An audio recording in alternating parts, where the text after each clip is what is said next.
the year. Oh, okay. Where we're in the Passover season. Looks like I'm having some connection trouble for some reason. It's Atonement. Are you on here? Hmm? You on here? On where? You like the screen? On your computer? Yeah, I can see it. Oh, okay. Is this Atonement? or Passover? Atonement. Day of Atonement. You said Passover. Oh, a Day of Atonement. Yeah, that's what I meant. Yeah.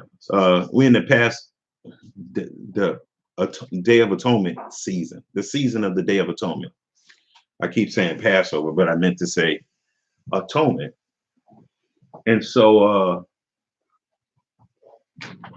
I want to discuss something, and I want to get off the beaten path that you're going to normally travel when you're dealing with the atonement, when it relates to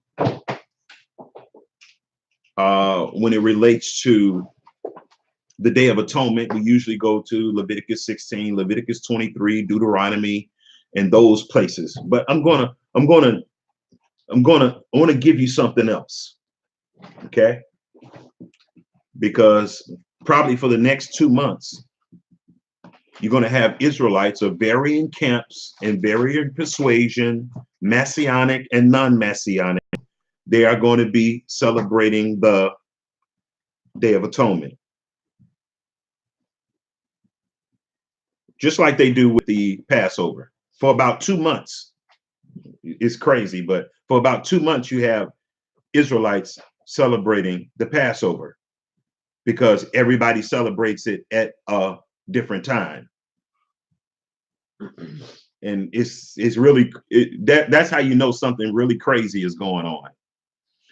Some people celebrate it following the Enoch calendar, and they still come up with a different date. So it's just a mess. It's a hot mess. Okay. And let me say this. Don't let nobody force you into doing something that you cannot substantiate. Okay, you. Don't let nobody force you into doing something that they are convicted of, but you're not. Don't let their conviction be your conviction. Maybe they can prove it. But if you cannot prove it and you're not fully persuaded in your own mind, examining evidence, don't do it. There's no damnation in that.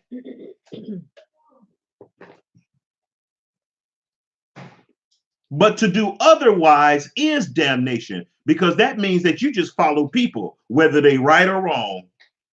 What you think the Christian church is? What you think all these Hebrew Israelite camps are? What do you think all these YouTube channels are? It's a whole lot of people trying to find who sounds the most popular, feels the most popular.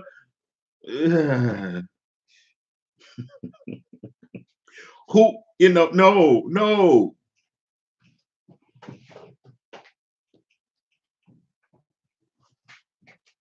If you are not convinced and persuaded by something, by the Ruach, that it is the truth, don't do it.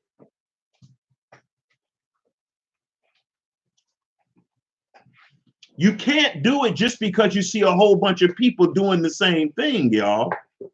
Stop it. Stop following the crowd.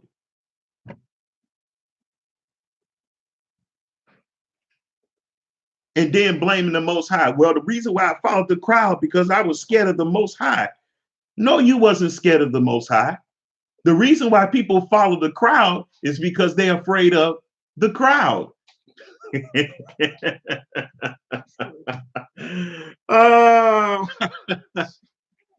The reason why people follow the crowd has nothing to do with the Most High. The reason why people follow the crowd is because they more concerned about what the crowd is going to say than what the Most High has said. And this is why you have so many people that are tossed to and fro by every wind of doctrine, every YouTube channel, every camp, every denomination, every assembly. They don't know what to believe. But they'll be the first one to jump up and say, study to show thyself approved. By who? The crowd? They not studying to show themselves approved. That's why they toss to and fro. That's why they don't know which way is up. And it wouldn't be funny if it wasn't so pathetic.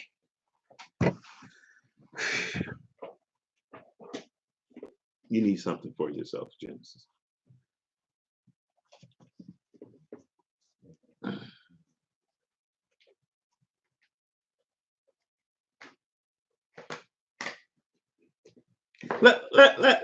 Let's look at something, y'all. Get for me, Jezreel, Proverbs 4:7.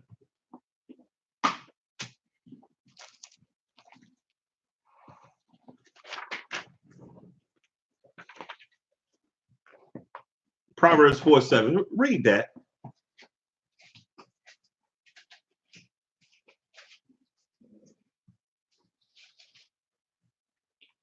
Wisdom is the principal thing, therefore get wisdom with all thy getting, get understanding. What? Let's read that again.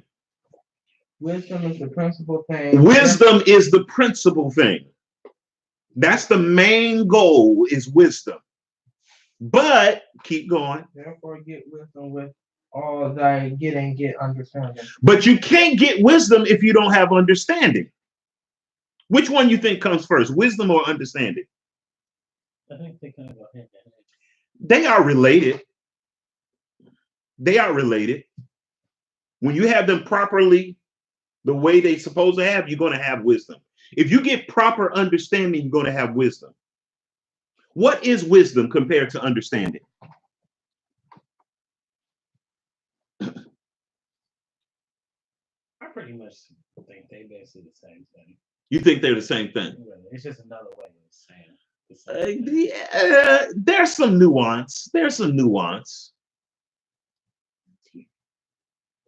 There's some nuance. Wisdom is the application of knowledge. You got a lot of people that got knowledge now. Oh boy, they will knowledge you under the table. They will make you feel embarrassed.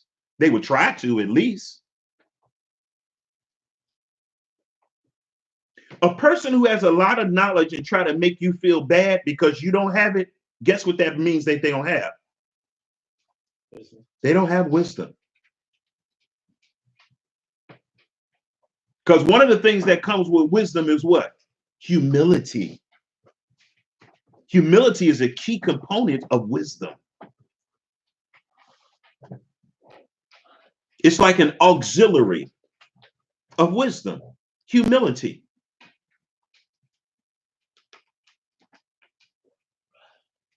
And when you have the opposite of humility, you have pride. Pride neutralizes the ability to gain wisdom. It does. You're too arrogant. You're looking down your nose at everybody. How can you get really wise? How could you go into the progressions of wisdom if you are being a fool with the knowledge that you have? So you got a lot of people that are fools, very knowledgeable. Mm-hmm. Oh, they are knowledgeable, but they don't have wisdom on how to wield that knowledge. That's what wisdom is. The utilization and application of knowledge.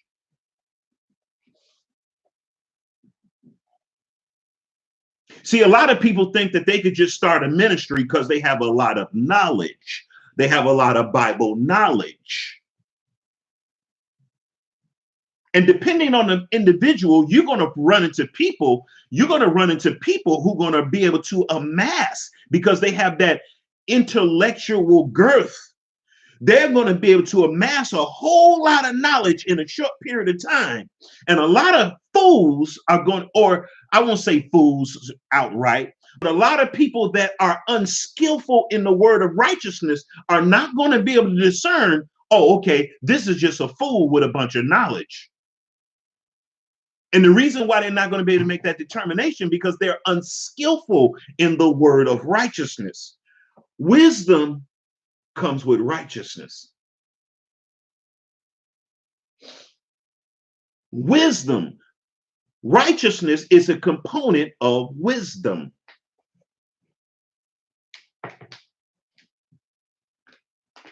Now, I'm going to tell you something. One thing that I'm seeing on the internet and in the world at large, I noticed that a lot of people will cling to people that don't even have knowledge.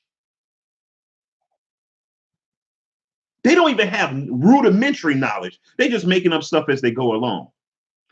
With the Bible in their hand, and they're using some scriptures, but they really don't understand righteousness. And you could tell. It's a lot of women on the internet that do this, and men.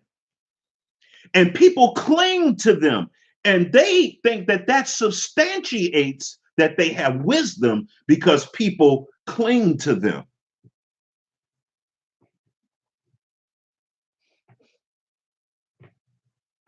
And they may amass a huge audience. They might amass a huge audience. And I think there's a lot of contributing factors to that. Spiritual and natural. So the Bible tells us in Proverbs chapter 4, verse 7, read that again for me, son. Wisdom is the principal. Wisdom is the principal thing. That's the main goal. Wisdom. The application of knowledge. The more wisdom you have, the more skillful you're going to be in the application of the knowledge, which is wisdom. Read it.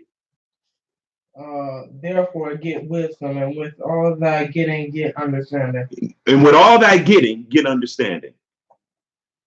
You're going to learn more about how to wield wisdom.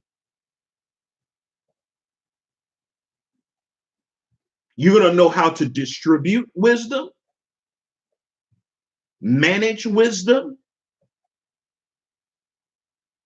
You're going to learn that.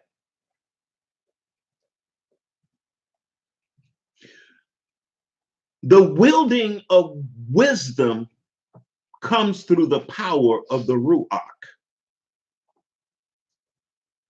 If you don't have the Ruach, you're not going to be able to skillfully wield the sword of wisdom. And that's going to make you a fool. You're going to be cutting stuff, but you're going to be cutting the wrong thing. And that's going to make you a fool, even though you got a lot of knowledge. So, what's the name of the lesson? Somebody can see it. What's the name of that? Because I can't see it.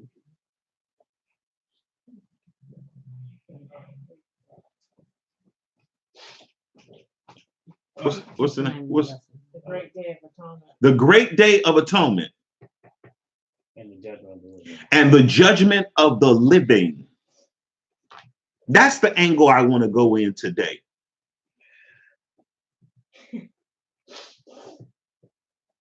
The Great Day of Atonement and the judgment of the living. The judgment of the living. Now, the Most High says that he's going to judge the living and the dead, but he's not going to judge them together. He's not going to judge them together. The Bible says that the living know that they shall die, but the judge know not anything. What did I The say? dead. You said the judge. The living know that they shall die, but the dead know not anything. That's what I meant to say. I don't know what I said. But anyway, thank you.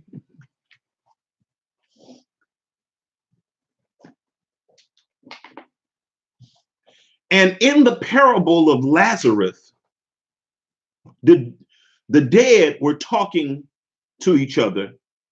And in the parable, Yehoshua said that they couldn't pass from one to another. They're not going to be judged together either. And I'm going to prove that from the Bible. Let's go to the judgment scene in the Bible. Let's go to Revelation chapter 4. And I think, and somebody else hold Daniel chapter 7, somewhere around verse 20.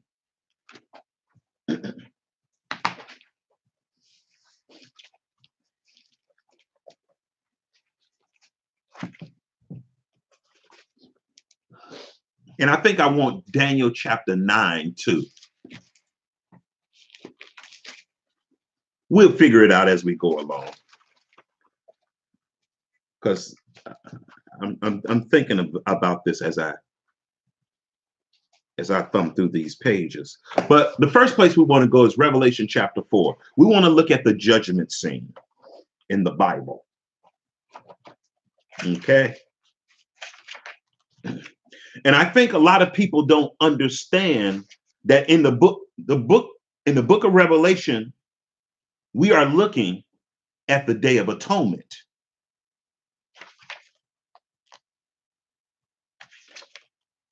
And the whole book of Revelation is really about the Day of Atonement. Yes, it is the revelation of Hamashiach Yehoshua. That's true. Absolutely. As it relates to the Day of Atonement. I think this is what we miss. So let's go to Revelation. Let's look at, I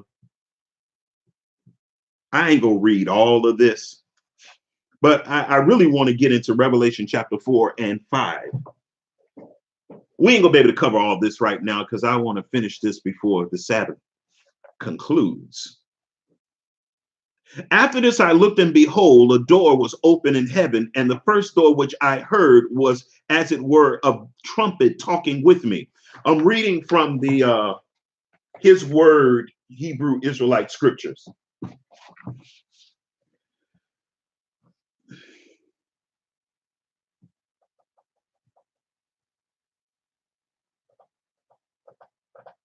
Okay. Come up hither, and I will show you things that which must be hereafter. And immediately I was in the Ruach, and behold, a throne was set in heaven. We read earlier about the Most High rising up out of his throne over there in Isaiah 33:10 earlier today. Interesting. There's something very intriguing about this throne here. But there's a whole nother study on thrones. I got a whole nother study on thrones, but we're not going to go there today. And immediately I was in the Ruach, and behold, a throne was set. Now, you heard that? A throne was set. Right. This is a movable throne. I'm tempted to go there, but I'm going to stop. That's all I'm going to say about thrones. That's all. It's tempting, but I'm going to stop right there. This is a movable throne. This is a throne with wheels. I'm going to stop right there because, see, I'm getting tempted. And one sat on the throne. And he that sat was to look upon like jasper and sardine stone, and a rainbow was round about the throne like unto an emerald. And round about the throne were 24 seats, and upon the seats were 24 elders, clothed in white raiment, and in their heads crowns, on their heads crowns of gold. And out of the throne proceeded lightnings, thunderings, voices, and there were 7 lamps burning before the throne, which are the 7 ruachs of Elohim. And before the throne there was a sea of glass, like unto crystal, and in the midst thereof, and in the midst of the throne, and round about the throne were four beasts full of eyes. Listen to that, y'all. There were four beasts full of eyes, before and behind. Their whole body was filled with eyes.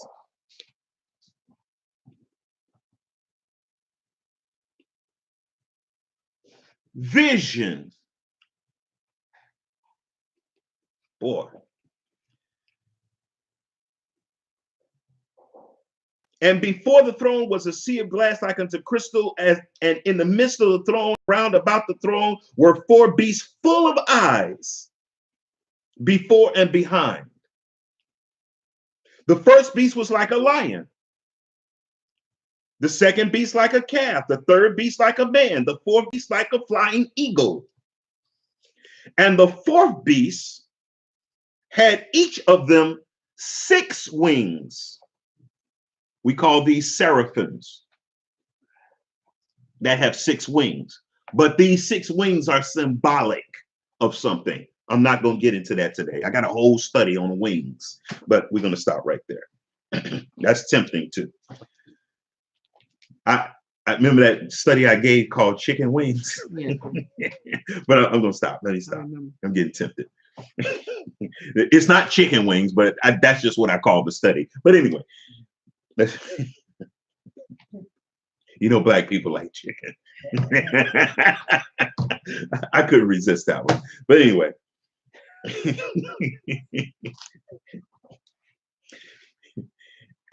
And the first beast was like a lion, and the second beast like a calf, and the third beast like a lion, and the fourth beast was like a flying eagle. And the four beasts, each of them had about him that were full of eyes within, and they rest not day and night, saying, Holy, holy, holy, Yahuwah, Elohim, Almighty, which was and is to come. And when those beasts give glory and honor and thanks to him that sat on the throne, who liveth forever and ever, the 24 elders fell down before him that sat on the throne and worshiped him, which liveth forever and ever, and cast their crowns before the throne, saying, Thou art worthy, O Yahuwah, to receive glory and honor and power, for thou hast created all things, and for thy pleasure were they created. Now, let's keep going. Let's go to verse chapter 5. We're moving along at a nice pace. And I saw in the right hand of him that sat on the throne a book, written within and on the backside, sealed with 7 seals. I saw a strong angel proclaim with a loud voice, Who is worthy to open the book and to loose those seals thereof? And no man in heaven or in earth, neither under the earth. Don't get conspiratorial. No man dead or alive that ever lived on the earth was worthy to open this book. Not Moses, not Elijah, not Enoch, nobody. Not Job, not King David, nobody. But wait a minute. Don't get depressed. No man in heaven nor in earth, neither under the earth, was able to open the book, neither to look thereon. And I wept because no man was found worthy to open and to read the book, neither to look thereon. He shouldn't have got depressed about that. He should have been happy about that. It's a reason why no man can open this book. Listen to this. Oh, I wonder what this book is. Let's keep reading. And one of the elders saith unto me, weep not. I'm getting happy. Behold, the Lion of the tribe of Judah, the root of David, hath prevailed to open the book and to loose the 7 seals thereof. Now, those that are not spiritual are going to say, I thought he said no man was able to. See, people look for contradictions like that. That's not even a contradiction. Mm-hmm. See, spiritual things are spiritual discern. I thought he said nobody in heaven, no man in heaven or earth could open the book. But then he turned around, you don't get it. This probably is not for you. And I beheld, and lo, in the midst of the throne and the 4 beasts, and in the midst of the elders stood a lamb as it had been slain, having 7 horns as it had been slain. Past tense. As it had been slain. Having 7 horns and 7 eyes, which are the 7 ruachs of Elohim sent forth in all the earth. And he came and looked and took the book out of the right hand of him that sat on the throne. He was the only one worthy to even touch the book. I wonder what this book is. And when he had taken the book, the 4 beasts and now we're going to identify who are the 4 beasts. What are the 4 beasts? And when he had taken the book, the 4 beasts and the 24 elders fell down before the Lamb, having every one of them harps. That's an identifying mark. And golden vials full of odors. I wonder who in the Bible carries an odor vial full of odors. Fragrant, beautiful scent. Which are the prayers of the saints. Now let's look at this song. They about to get happy because the Lion of the tribe of Judah has touched the book, opened the book, and is about to break the 7 seals on the book. I wonder what the lyrics of the song is going to be. No need for a cliffhanger. Let's just read it. And they sung a new song, saying, here are the lyrics. Thou art worthy to take the book and open the seals thereof. Sounds good to me. Nice harmony, nice melody. For thou wast slain and hast redeemed us. Uh-oh, wait a minute. The 4 beasts are a group of people that have been redeemed. I wonder from where. Let's keep reading. This is interesting. For thou hast slain and hast redeemed us to Elohim by thy blood out of every nation and kindred and tongue and people and nation. Wow. The 4 beasts represents the nation of Israel.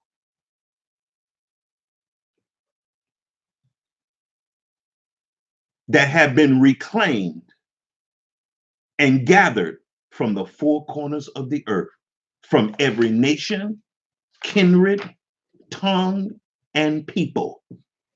That sounds like Acts chapter 2 to me. Let's go there. Acts chapter 2, somewhere, verse 4 and 5.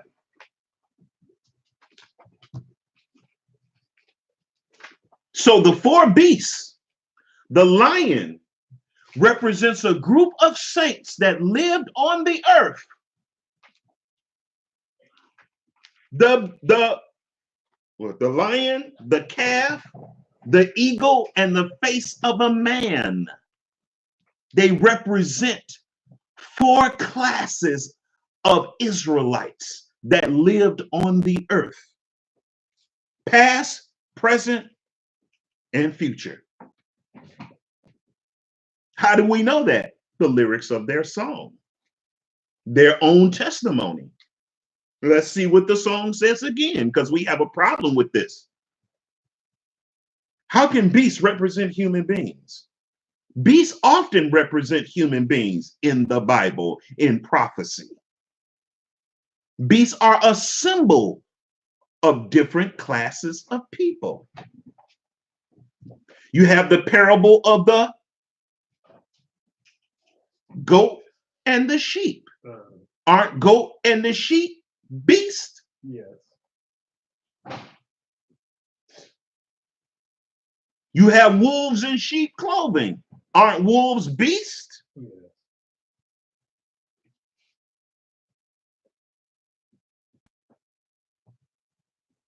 Somebody get for me Genesis chapter, I want to say 6-9. Let me see.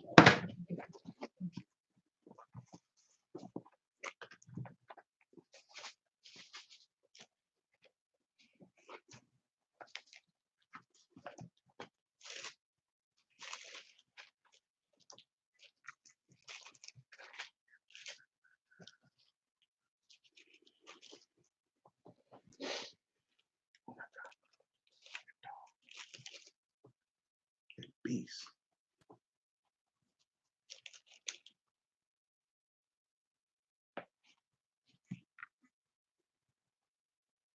What did I say? You said Genesis 6:9.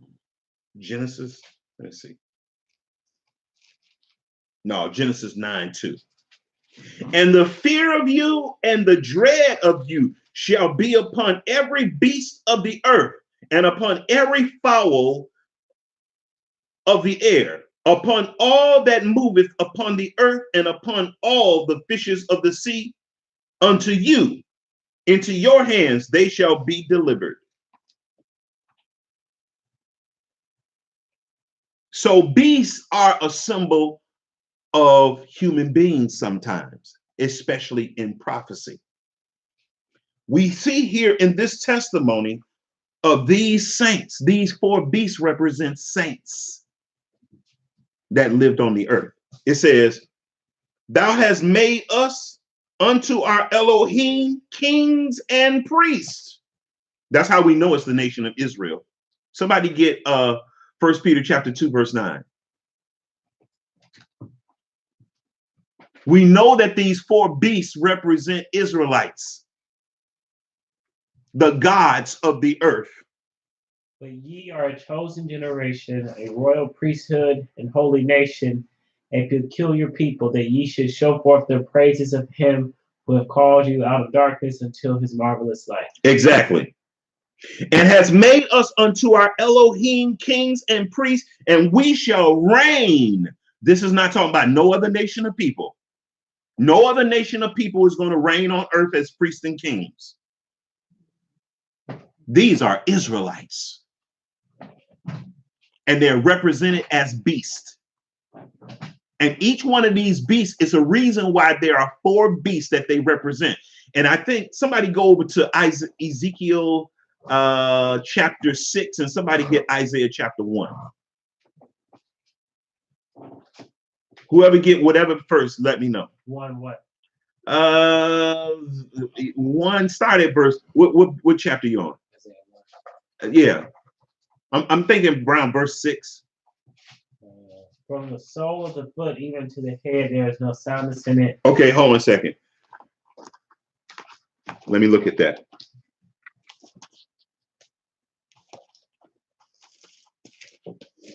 Who got Ezekiel chapter 6, I think?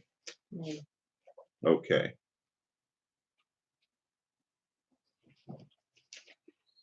Where you at, son? I mean, Isaiah. Isaiah 1, right? Yeah. Yeah.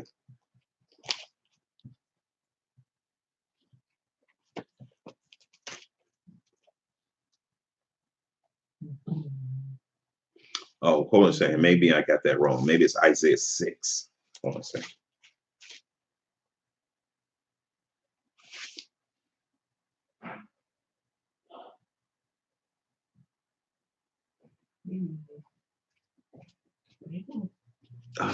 Ezekiel chapter. Wait. Let me see.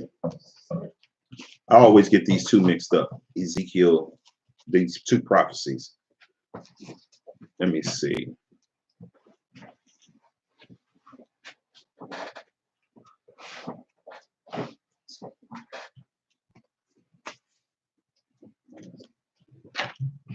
Maybe it's Ezekiel 1. Hold on a second. Yeah, Ezekiel 1. I'm sorry. Ezekiel 1. And it says, Ezekiel chapter 1, verse 5. Also out of the midst thereof came the likeness of 4 living creatures. Now these creatures are a little different from the ones in Revelation chapter 5 and 4. And also out of the midst thereof came the likeness of 4 creatures, and this is their appearance. They had the likeness of a man, and every one of them had 4 faces, and every one had 4 wings. Remember, the one in Revelation got 6 wings. So these are cherubs. Cherubs have 4 wings. Seraphims have 6 wings. Okay, let's keep going. And their appearance, they had the likeness of a man, and everyone had 4 faces. So you got this 4 creatures here, and each one of the 4 creatures have 4 faces. In Revelation, you just got 4 creatures, and each one of them have a different face. Not each one of them have 4 faces. And all this is symbolic and represents the saints and all that kind of stuff. And they represent the saints in the form of angels. They represent the saints in the form of angels. Hold on a second.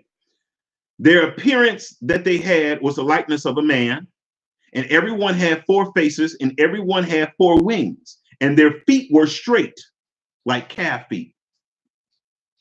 And the soles of their feet were like the soles of a calf foot, and they sparkled like the color of burnished brass. This reminds me of Joel chapter 2, but I'm going to stop right there. I ain't going to go deep into that. And they had the hand of a man under their wings, and their 4 sides, and their 4 had their faces and their wings were joined one to another. They turned not when they went. They didn't have to turn because they have 4 faces going in 4 different directions, and they got 4 wings. So they could fly in any direction without twisting, and they got straight feet. They don't have feet like ours. They got feet like a calf, so they can go backwards, forward, this way, that way, because they got vision in all directions. They got heads in all directions, and they got wings that can fly in any direction because they got 4 wings. So it says, and they had hands, and they had the hand of a man under their wings on their 4 sides, and they 4 had their faces and their wings were joined one to another, and they turned not when they went. They went everyone straight forward. As for the likeness of their faces, they 4 had the face of a man and the face of a lion on the right side. This is very significant. The right side, and which direction each one of these faces are following, is very prophetic. And of an ox on the left side. They 4 also had the face of an eagle. Is the eagle in the front, back, side, or what? It's on the back. It's on the back. Okay.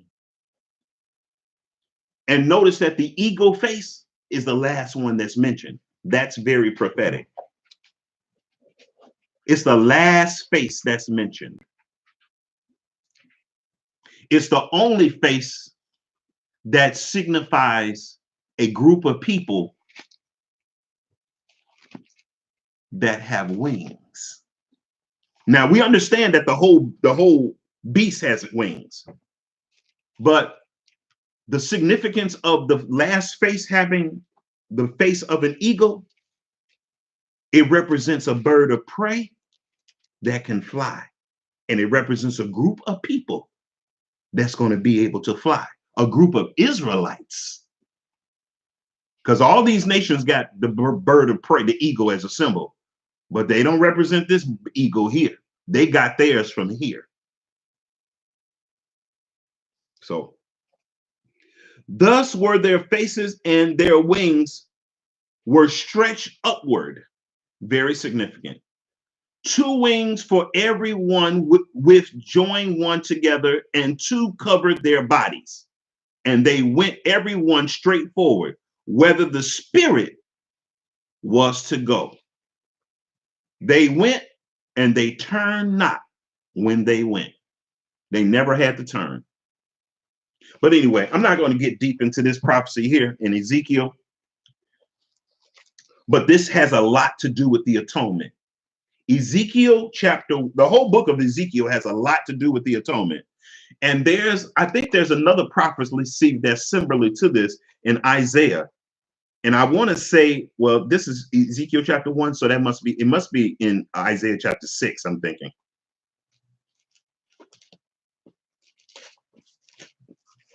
Let me see.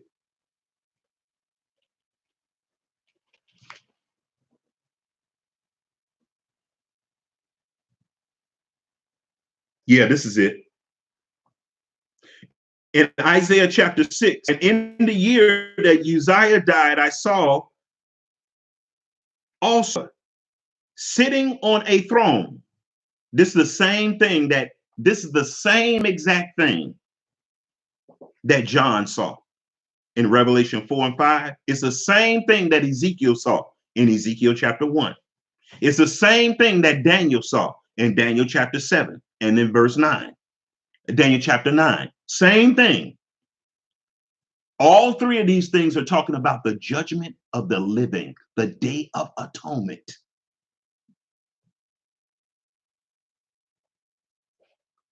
See, the day of atonement that Moses was carrying out was typical of the final day of atonement that was going to take place in Israel before the great and dreadful day of the Most High, which is the great and dreadful day of the Most High. So look at this. In the year that King Uzziah died, I saw Yahuwah sitting on the throne, high and lifted up, and his train filled the temple. This is a movable throne with wheels. It's a locomotive of sorts. This is not a movable throne. This is not a stationary throne. This is a movable throne. We're going to prove it. His train filled the temple. Above it stood the seraphims. Seraphims have how many wings? 6. Each one had 6 wings. With twain, he covered his face. With twain, he covered his feet. With twain, he did fly. Sounds similar to the one in Ezekiel chapter 1. And one cried to another and said, holy, holy, holy is, I want to read this from this Bible here. His scripture, his word. Yeah. Okay. Where am I? Isaiah 6. Okay.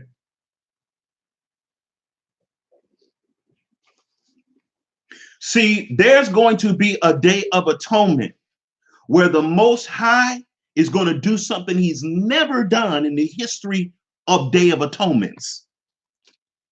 He's going to get rid of every devil in Israel, every single one. Mothers, fathers, children, old men, handicapped wicked people, blind wicked people, overweight wicked people, jealous wicked people, greedy wicked people, hateful. He's going to get rid of every single one of them. That's what the Day of Atonement that Moses was doing in Leviticus 16, Leviticus 23, Deuteronomy 23. That's what those are typical of. Like the Bible says in the book of Hebrews, chapter 8 and 9. Those are forecasts of what the Most High is going to do. See, we think we just going to keep Day of Atonements from year to year to year, and it's just going to be like this until it's just going to. No, there's going to be a final Day of Atonement. Y'all, we're living in the time of the atonement, the judgment of the living.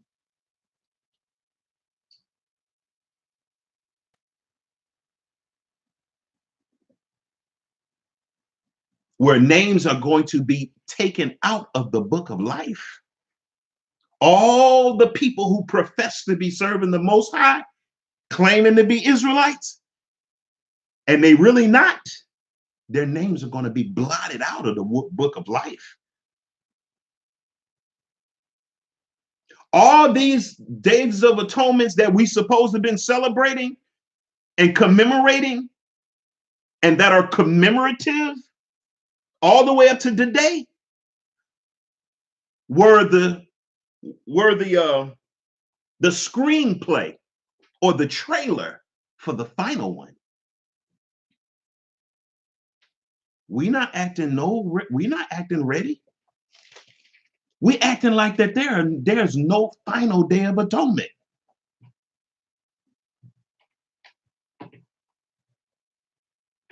We carrying on like, hey, it's a feast day. Let's have a big party and a rap concert. No, y'all, no.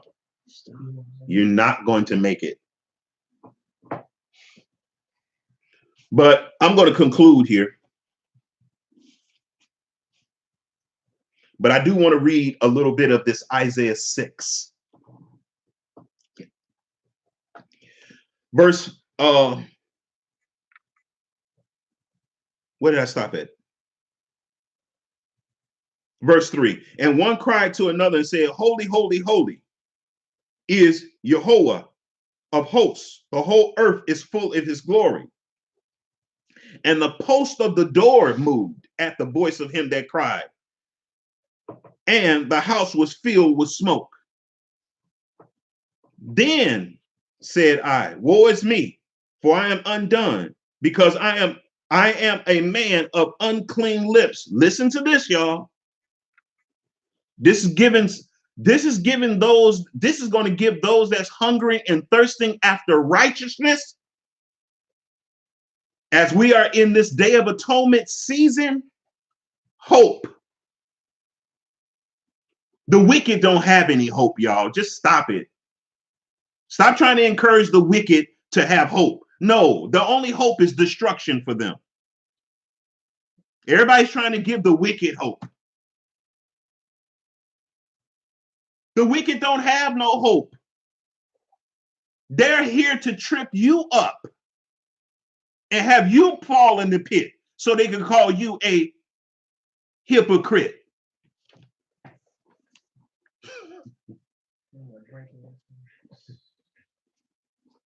Then said I, woe is me. This is the hope I'm giving you. Then said perfect. He knows it. And this is Isaiah. Oh. Wait a minute, my connection is off.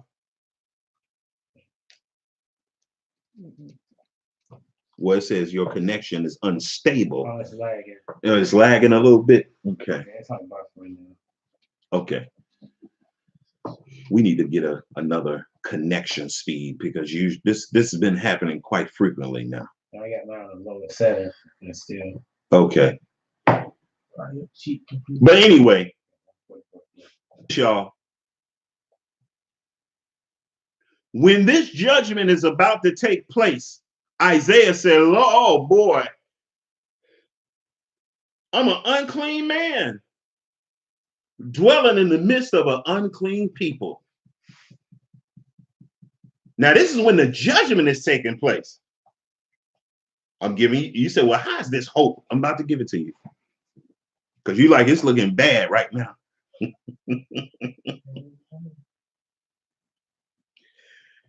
Then flew one of the seraphims unto me, saying,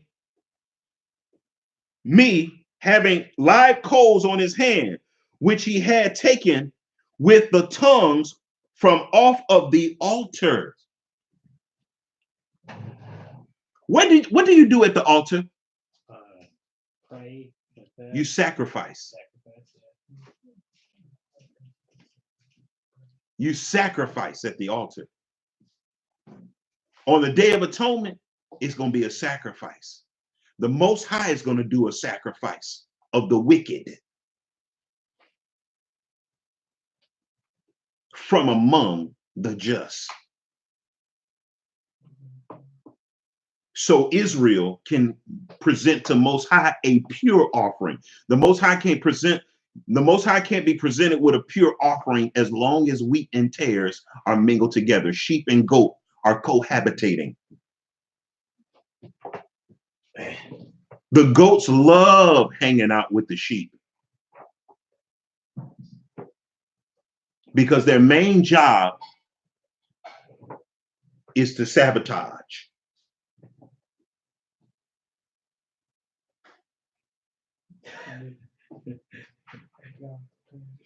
And he said, lay upon my mouth. And he said it. And he laid it upon my mouth and said, lo, this have touched thy lips, and thine iniquity is taken away, and thy sin is purged. Right before the judgment take place, Isaiah gets clean. Now, a lot of people think they're going to be able to do deathbed confessions and all that. This is not a deathbed confession. People love deathbed confessions. You know, they live wicked as they can. Like, you know, when I'm about to be my last breath, I'm going to say, oh, God, help me. You know, it don't work like that. It don't even work like that. It takes time for your heart to settle into truth and for your character to be transformed. You can't do that on your own. That's a work of the Ruach. In closing, and he laid upon my mouth and said, lo, this have touched thy lips, thine iniquity is passed away, and thy sin is purged. And I heard a voice of Adonai saying, whom shall I send? And who will go for us? Then said I, here am I, send me. Now, a lot of people could call him a hypocrite. You was just dirty, brother. You know, you can't be sent. I was dirty. That's the key word here. That's the operative word here. I was dirty. What do you think got him clean? The coals or his desire to be clean? His desire to be clean. Do you think that the angel would have touched his mouth with hot coals if he wasn't hungering and thirsting after righteousness? No. Those coals would have destroyed his mouth. The same coals that will sanctify you and purge away your sin is the same coal that will cause spontaneous combustion on another person. Why? Because it's about the conditions of the heart. It's about the status of the heart. It's about the motives of the heart. And he needed divine help to get to where he was going to be. So his iniquity is taken away, like it says in verse 7. So we covered several things here tonight. We didn't get to Daniel chapter 7. Real quick, y'all. Real quick. I got to have a quad. We did Revelation chapter 4, Revelation chapter 5, Ezekiel chapter 6, and Isaiah chapter 6, Ezekiel chapter 1. Well, let's make it a Pentateuch. Let's make it 5. And we're going to go to Daniel chapter 9. We're going to see the same exact thing that we see in all these other places. Okay. Daniel chapter 9. Maybe it's Daniel 7:9. Daniel 7:9. Let me see.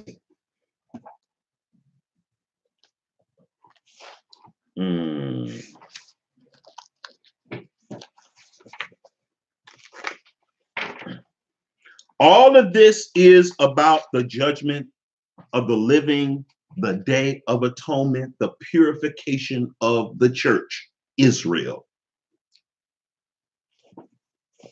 Daniel chapter 7, verse 9.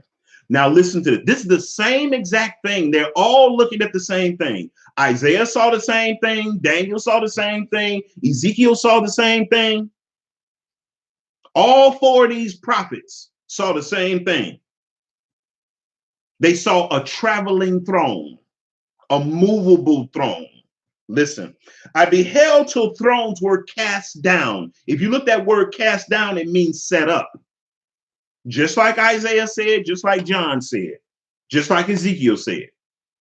I beheld till thrones were cast down, and the Ancient of Days did sit, whose garment was as white as snow, the hair of his head like the pure wool, and his throne was like a fiery flame, and his wheels, see, it is a movable throne.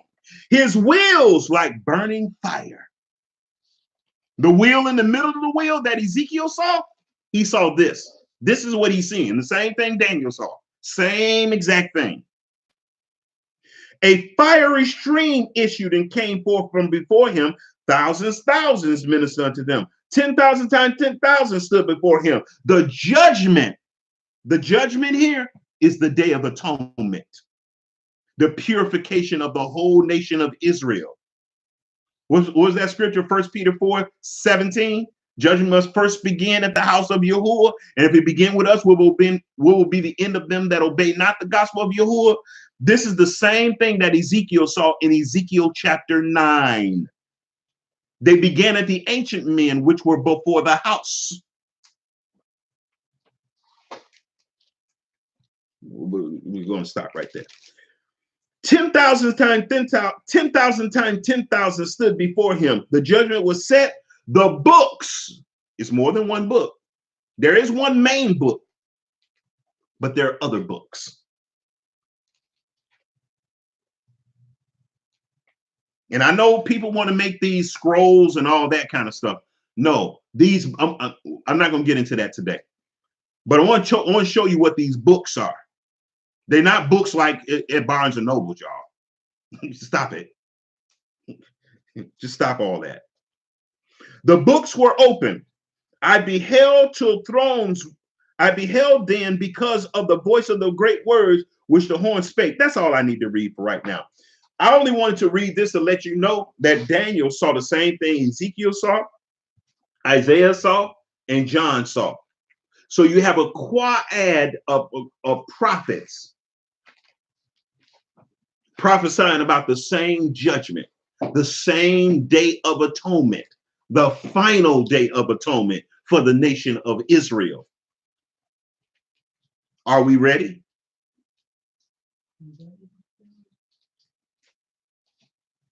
Have we been taking advantage of the dress rehearsals via way of working out our salvation with fear and trembling? And all of these other feast days that we're supposed to be acknowledging that I'm still learning about. I'm going to be honest. I don't know everything. I'm going to tell you that right now. But even if you don't know what day is what and what calendar is what, are you working out your salvation with fear and trembling? See, a lot of people want to wear fringes to represent the law, but the law is not even on their heart. Oh, it's on the bottom of their garments, but there's no fringe on their heart, though, representing the law. That's what the fringes on your garments represent. What's supposed to be on your heart. But see, too many have it on their shirt, but they don't have it on their heart. And nobody questions if it's on their heart. All they do is ogle you to see, oh, you got your fringes on, brother? But you can act like a devil with the fringes on, as long as you got fringes on. Y'all, that's no. You're really not wearing fringes then if you don't have the law written on your heart. You're really not. You don't have fringes on. You can go to Joann Fabric all you want to. What's another fabric store? Minnesota. Huh? Minnesota Fabric, Joann Fabric, Fats Fabric, whatever fabric. And guess what? Do you have the law written on your heart? Do you? The devil wears fringes on his clothes. You should know that, but he don't have it on his heart. But with that, I'm going to conclude. And I'm going to have another, I'm going to build up. This is going to be a build up. And we're going to look more into the prophetic day of final atonement. And we're going to look at all these adjacent scriptures, Daniel, Ezekiel chapter 1, Isaiah 6, Revelation 4, 5. We're going to look at all of these things. And then we're going to mash it all together with Leviticus 16, Deuteronomy 23, and Hebrews, in the book of Hebrews. And we're going to make a nice little bouquet that you can eat from for many years. And I'm just scratching the surface. I'm just scratching the surface. I'm just giving y'all the cream at the top. That's just the cream.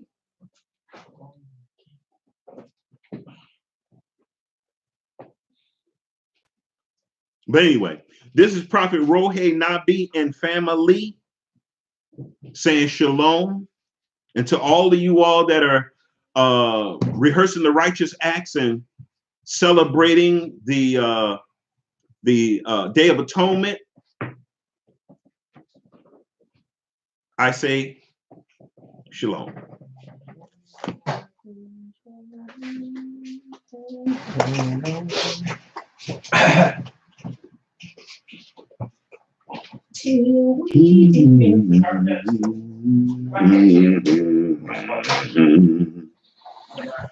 Shalom.